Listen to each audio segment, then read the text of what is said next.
Hello everyone, this is Wayne Rivers at FBI. We build better contractors. This week I want to talk about a book that I read. This was recommended to me in my peer group. It's Grit by Angela Duckworth.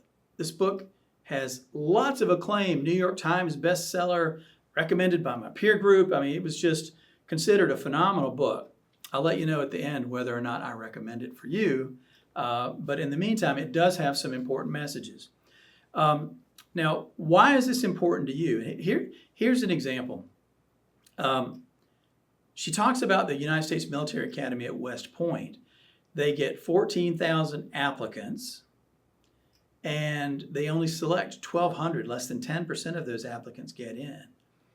Of those 10% that get in, 20% withdraw before graduation. So 1 out of 5, they go through a relentless selection process. In spite of that, 1 out of 5 of the people they selected drop out. Now, of those 12,000 plus they didn't select, would some of those people have been more likely to stick it out? Well, the answer, of course, is yes. So she wanted to know, why do the people that survive? You could apply this to Navy SEALs, BUDS training, or any other rigorous kinds of training, sports, things like that. Why do the people that make it? Is it talent, or is it something else? Think about the people that are at the top of your field. Think about the top contractors in your area. What makes them special? What characterizes the behavior of these people? So she asked the question in the book, and it always came back to 2 things. They're lucky and they're talented. Are they lucky? You know, what's the old saying? Luck is when preparation meets opportunity. I think we're all lucky. Those of us who are successful in life are lucky to some degree. But if luck is when preparation meets opportunity, are we not creating our own luck? And certainly they're talented. You can't disagree with that. The people that you know that are really successful are talented people. But aren't they more than that? The third characteristic she talks about is the people that are really successful in any field keep going on after failure.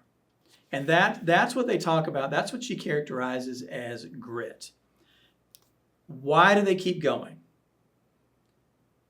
They have determination, of course, but they also have a direction. They have this vision of who they're going to be and what they're going to accomplish. And that vision may be very nebulous. Well, the vision is tight. How they're going to get there is nebulous. They don't care so much about the tactics of how they're going to get there, but they have this vision in their minds and hearts. This is what I'm going to be, and this is what my organization is going to look like when I'm finished with it. So we have a little graphic here for you. And she talks about talent and achievement. Most people think, talented people are achievers, whether it's concert pianists, athletes, business people, whatever. Talented people achieve things. Well, that's not necessarily true, is it? I remember meeting a guy back in the 1980s, and he had an MBA back when MBAs were kind of new and rare even at that time. And he was a very bitter guy because he wasn't getting ahead in his organization. He kept saying, I've got an MBA from such and such a school. He was credentialed. And I think he was very smart. But he wasn't getting ahead in his organization. He was very bitter about it. He was talented and smart, but he wasn't achieving. So, when you encounter somebody like that, why is that? And Duckworth says that, here's where we add the information. Talent doesn't lead to achievement. Talent plus effort creates a skill. You work on your skill. You build and develop your skills. Once you combine your talent with effort and you have a skill, the skills that you develop times effort, that is what equals achievement. So I'm not suggesting effort means you go out and work. If you're working 60 hours a week, you pick up and work 80 hours a week. That's not what I'm saying at all. Effort means that you apply yourself in building your skills. You work smart. You don't necessarily work hard, and that leads to achievement. So grit means holding the same top-level goal in your mind for a very, very long time. And another psychologist that she quotes in the book talks about the term, this is a great term, positive fantasizing. you see yourself at this level of success. You don't know how you're going to get there.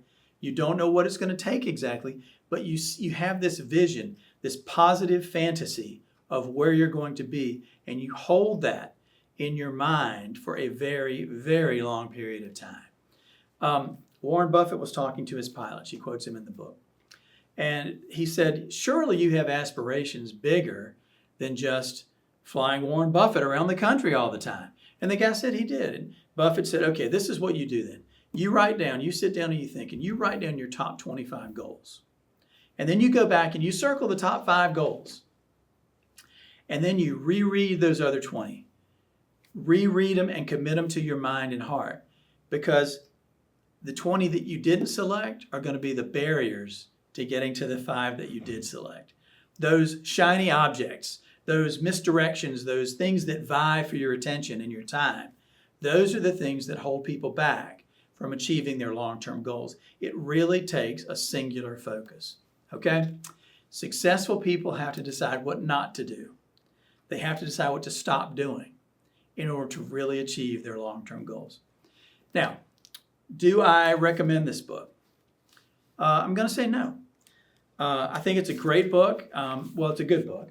I think it was fine to be a New York Times bestseller. I think they make the point about grit over and over. And when I think about who you are, who people in this audience, contractors are about the grittiest people that there are. You talk about people that keep going on after failure. Even the best contractors, when it comes down to it, get what, 1 job out of 5, 1 job out of 3.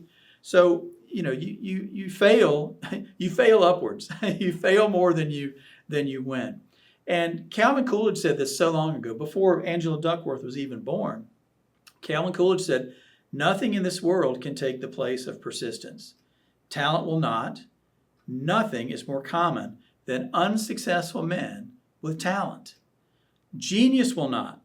Unrewarded genius is almost a proverb. Education will not. The world is full of educated derelicts. Persistence and determination alone are omnipotent. Great quote from President Calvin Coolidge. And I think contractors instinctively know that grit allows them to get ahead. The great successful contractors show grit. Less successful contractors, less grit. It comes right down to that. Don't forget about boot camp, October 21st this year. And this is Wayne Rivers at FBI, and we build better contractors.